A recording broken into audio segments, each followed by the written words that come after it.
Hello दोस्तों, आज हम विक्रम बेताल की कहानी सुनाने जा रहे हैं। ज़्यादा पापी कौन, भाग जा, जो भी गलती हो माफ़ कर दीजिएगा।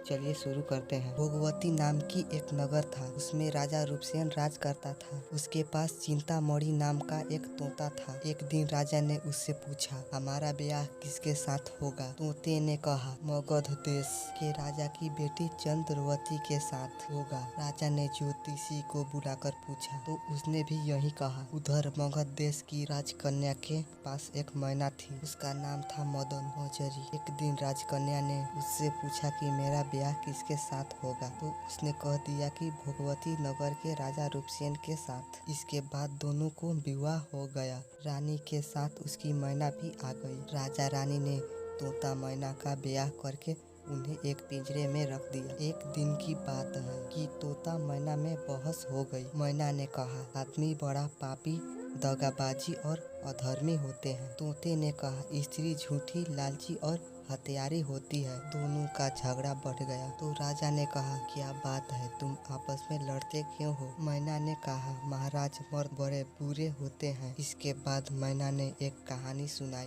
इलापुर नगर में महाधन नाम का एक सेठ रहता था। विवाह के बहुत दिन बाद उसके घर एक लड़का पैदा हुआ। सेठ ने उसका बड़ी अच्छी तरह से लालन पालन किया, पर लड़का बड़ा होकर जुआ खेलने लगा। इस बीच सेठ मर गया। लड़के ने अपना सारा धन जुए में खो दिया। जब पास में कुछ न बचा तो वह नगर छोड़कर चंद्रपुरी नामक नगरी में जा पहुंचा। वहां हेमगुप्त नाम का साहूकार रहता था। उसके पास जाकर उसने अपने पिता का परिचय दिया और कहा कि मैं जहाज लेकर सौदागरी करने गया था, माल बेचकर धन कमाया, लेकिन लौटते समय समुद्र में ऐसा तूफान आया कि जहाज डूब गया और मैं जैसे तैसे बचकर यहाँ आ गया। उस सेठ के एक लड़की थी, रत्नावती। सेठ को बड़ी खुशी हुई कि घर बैठे इतना अच्छा लड़का मिल गया। उसने उस लड़के को अपने घर में रख लिया और कुछ दिन बाद अपनी लड़की से उसका ब्याह कर दिया। दोनों वहीं रहने लगे। अंत में एक दिन वहां से विदा हुए। सेठ ने बहुत सा धन दिया और एक दासी को उनके साथ भेज दिया। रास्ते में एक जंगल पड़ता था। वहां आकर लड़के ने स्त्री से कहा, यहाँ बहुत डर है, तुम अपने गहने उतार कर मेरी कमर में बांध दो।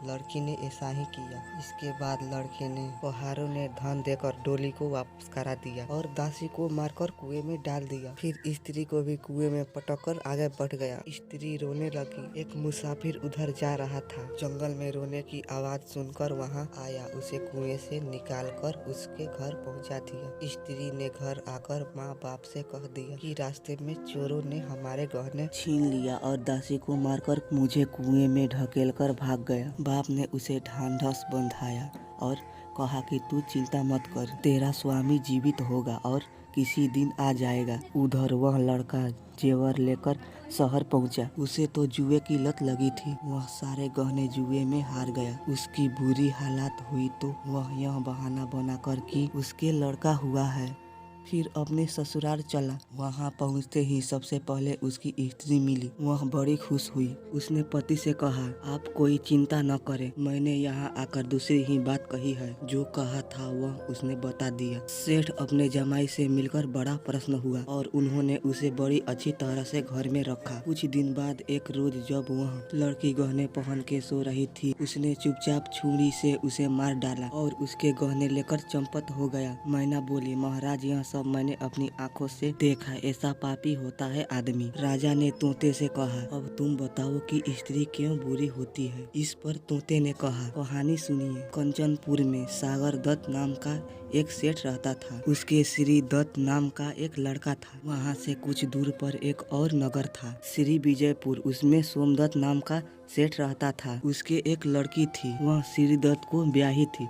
ब्याह के बाद श्री दत्त व्यापार करने परदेश चला गया। 12 बरस हो गए और वह न आया तो जयश्री व्याकुल होने लगी। एक दिन वह अपनी अटारी पर खड़ी थी कि एक आदमी उसे दिखाई दिया। उसे देखते ही वह उस पर मोहित हो गई। उसने उसे अपनी सखी के घर बुलवा लिया। रात होते ही वह उस सखी के घर चली जाती और रात भर वहाँ रहकर दिन निकलने से पहले ही लौट आती। इस तरह बहुत दिन बीत गए। इस बीच एक दिन उसका पति परदेश से लौट आया। स्त्री बड़ी दुखी हुई। अब वह क्या करे, पति हारा थका था। जल्दी ही उसकी आंख लग गई और स्त्री उठकर अपने दोस्त के पास चल दी। रास्ते में एक चोर खड़ा था। वह देखने लगा कि स्त्री कहाँ जाती है। धीरे धीरे वह सहेली के मकान पर पहुंची। चोर भी पीछे पीछे गया। संयोग से उस आदमी को सांप ने काट लिया था और वह मरा पड़ा था। स्त्री ने समझा सो रहा है। वहीं आंगन में पीपल का एक पेड़ था जिस पर एक पिशाच बैठा यह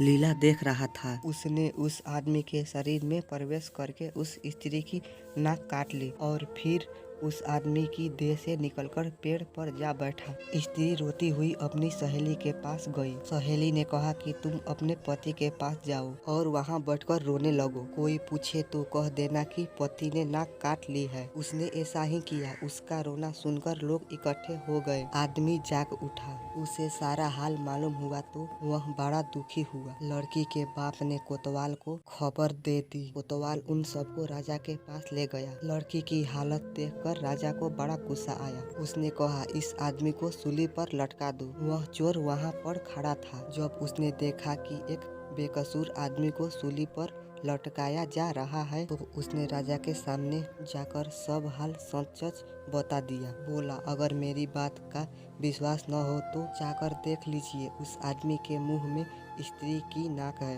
राजा ने दिखवाया तो बात सच निकली। इतना कहकर तोता बोला, हे राजा, स्त्रियां ऐसी होती है। राजा ने उस स्त्री का सिर मुंडवाकर गधे पर चढ़ाकर नगर में घुमवाया और शहर से बाहर छुड़वा दिया। यह कहानी सुनकर बेताल बोला, राजा बताओ कि दोनों में से ज्यादा पापी कौन है? राजा ने कहा, स्त्री। बेताल ने पूछा, कैसे? राजा ने कहा, मर्द कैसा ही दुष्ट हो, उसे धर्म का थोड़ा बहुत विचार रहता ही है, स्त्री को नहीं रहता, इसीलिए वह अधिक पापी है। राजा के इतना कहते ही बेताल फिर पेड़ पर जा लटका। राजा लौटकर गया और उसे पकड़कर लाया। रास्ते में बेताल ने 5वीं कहानी सुना। अगला कहानी अगली वीडियो में। अगर आप लोगों ने पिछला वीडियो नहीं देखा होगा तो वह भी देख लीजिएगा। धन्यवाद।